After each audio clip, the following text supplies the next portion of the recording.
Hello everyone, my name is Kuldeep Singh Rathore and welcome in engineers वाला platform. Guys, काफ़ी सारे student आप में से आरआरबी जेई 2024 का एग्जाम दिए थे और अब आप सबको पता है कि आरआरबी जेई के जो कुछ जोन है उनका जो रिजल्ट है यहाँ पर आ चुका है और कुछ जोन का रिजल्ट अभी भी प्रोसेस में है क्योंकि उनका पेपर जो है वो वापस हुआ था। आप में से काफ़ी स्टूडेंट को आइडिया होगा, तो जिन जोन का रिजल्ट आ चुका है वहाँ पर काफ़ी सारे स्टूडेंट्स के दिमाग में ये चल रहा है कि क्या सर आरआरबी जेई अपना सेकेंड लिस्ट, थर्ड लिस्ट ऐसे रिलीज करेगा या फिर इसी लिस्ट के बिहाफ पर सारी रिक्रूटमेंट आगे प्रोसीड होगी। तो उसी का आंसर जो है आपको इस वीडियो में दिया जाएगा। डेफिनेटली यहाँ पर ऑफिशियल आरटीआई रिप्लाई भी है और इसके साथ साथ यहाँ पर जो है एक ऑफिशियल आरआरबी का नोटिस भी आया था, उसको भी हम एनालिसिस करेंगे, हर एक चीज पे डिस्कस करेंगे जिससे आपको प्रॉपर तरीके से हर एक चीज समझ में आए। तो यहाँ पर जिन बच्चों का रिजल्ट आ चुका है आरआरबी जेई का और जो सिलेक्शन हो चुके हैं, अगर आप इंजीनियरिंग वाला से कुछ आपने पढ़ा है तो डेफिनेटली आप जो गूगल फॉर्म है वो आपको मिल जाएगा वीडियो कमेंट सेक्शन में, आप उसको फिल कर दीजिएगा। अपना रिजल्ट जो है सेलिब्रेट करिए बाकी स्टूडेंट्स के साथ भी और अपने टीचर्स के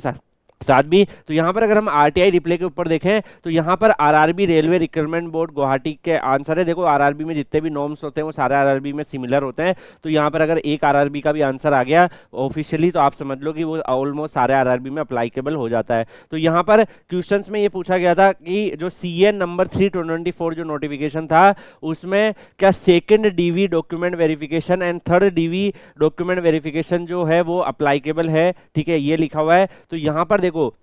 अगर आप अब्सेंस रह जाते हो,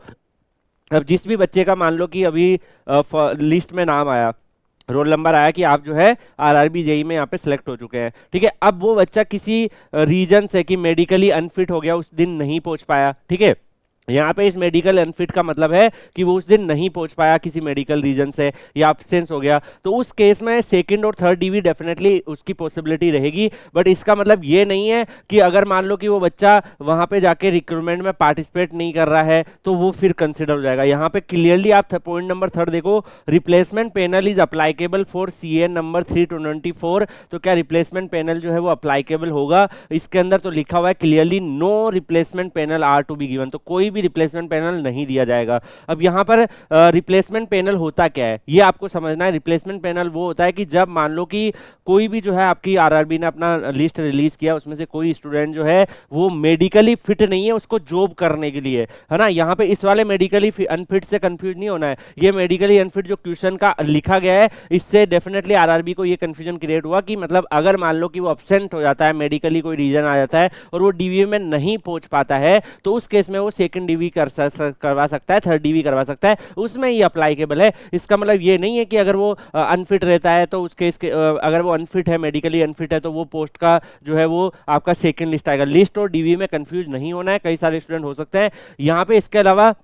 no replacement panel are given. अब रिप्लेसमेंट पैनल को समझते हैं। रिप्लेसमेंट पैनल क्या होता है कि जब मान लो कि कोई भी बच्चा जो है उसके पास ऑफर आया, उसने रिजेक्ट कर दिया कि मेरे को नहीं जाना, वो ऑलरेडी कहीं पे वर्किंग है, ठीक है, किसी गवर्नमेंट डिपार्टमेंट में वर्किंग है, अब उसको लग रहा है कि उसको नहीं ज्वाइन करना है तो उसने मान लो अपना ऑफर छोड़ दिया। अब दूसरा केस ये होता है कि मान लो कि कोई उस जॉब को परफॉर्म करने के लिए मेडिकली साउंड नहीं है, जो टर्म्स एंड कंडीशंस रेलवे ने रखी हुई है उसमें वो अनफिट हो जाता है, तो यहाँ पर जो है वो बच्चा हो गया। या फिर वो कोई ज्वाइनिंग करने के लिए जाता ही नहीं है ना, उसके पास ऑफर है लेकिन उसने कोई डॉक्यूमेंट वेरिफिकेशन वगैरह करवाया नहीं है, तो क्या उस केस में सेकंड लिस्ट, थर्ड लिस्ट आएगी जैसे कई सारे पीएसयूज वगैरह में होती है? तो डेफिनेटली वो रिप्लेसमेंट पैनल डिसाइड करता है, बट रिप्लेसमेंट पैनल जो है वो अब अप्लाइकेबल नहीं है, ये मेंशन किया हुआ है। और इसका एक जीता जागता मैं आपको दिखा दूं, अभी कुछ ही दिनों पहले एक ऑफिशियल नोटिस आया था, यहाँ पे आप देख सकते हैं रेलवे की तरफ से, नॉर्दर्न सैटर्न रेलवे। तो यहाँ पर आप कई सारे जो यहाँ पे बॉडीज टेक भी है, यहाँ अगर आप देखोगे recruitment of group C staff level 2 और उससे जो अबाव है, जितने भी आपके ग्रुप 2 ग्रुप सी स्टाफ से लेवल 2 और उससे जितने भी अबाव है, तो सारे जो ग्रुप से अबाव वाले आ जाते हैं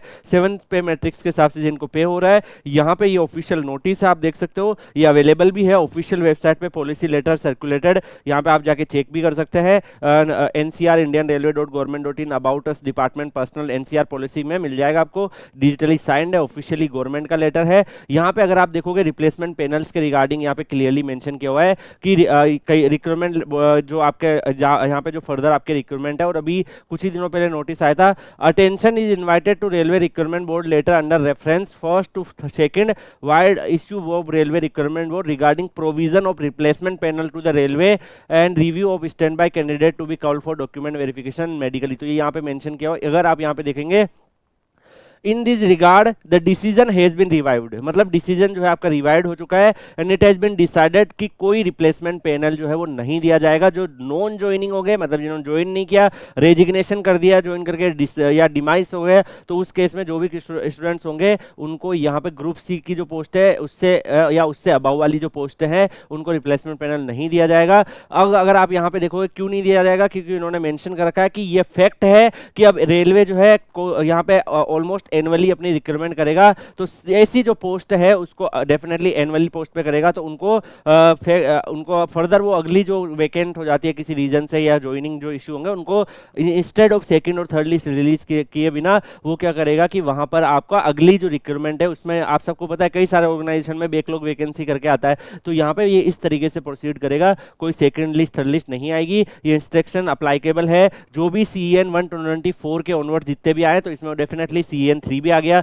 जो आपका जेई का होता है, तो जितने भी हैं वो आपके लग जाएंगे, और जो जोनल की जितनी भी वैकेंसीज है वो डेफिनेटली इसमें ये रूल रेगुलेशन अप्लाइकेबल होंगे। तो गाइज यहाँ पर डेफिनेटली जो स्टूडेंट्स का मान लो कि किसी रीजन से सिलेक्शन रुक गया है, अब उसको जो अपकमिंग आप सबको पता है आरआरबी जेई के जो रिक्रूटमेंट है वो 2025 में भी आने की पूरी पॉसिबिलिटी है, क्योंकि 2025 का साइकिल भी शुरू हो गया है, और यहाँ पे आप देख सकते हो एनुअली भी मेंशन है, इट मींस ऑलमोस्ट रेलवे हर साल अब ये साइकिल चलाने की कोशिश करेगा। तो यहाँ पर आपके पास एक और चांस है कि अगर आपका बाई चांस किसी भी चीज़ से अगर आपका थोड़ा बहुत रह गया है तो अपकमिंग ईयर पे फोकस करिए, अब आप पास्ट को जाके नहीं बदल सकते हैं, और जिन बच्चों का हो गया डेफिनेटली कंग्रेचुलेशन, आप गूगल फॉर्म भर दीजिए। फर्दर आपको डॉक्यूमेंट वेरिफिकेशन कोई भी गाइडेंस चाहिए हमारी टीम आपके साथ अवेलेबल है, Kuldeep sir _PW Telegram channel, Telegram पे सर्च करके ज्वाइन भी कर लीजिएगा। मैं आप सबसे कमेंट सेक्शन में ये जानना चाहूंगा कि आपके ओपिनियन में जो रिप्लेसमेंट पैनल है वो होना चाहिए नहीं होना चाहिए, एज ए स्टूडेंट पर्सपेक्टिव आप क्या सोचते हो, आपके व्यू क्या है, कमेंट सेक्शन में जरूर ये बताइएगा। एंड कितने लोग आप में से ऐसे हैं जो आरआरबी जेई 2025 को टारगेट करने वाले हैं, ये भी जरूर बताइएगा। मिलते हैं नेक्स्ट वीडियो में, तब तक के लिए goodbye, take care, see you.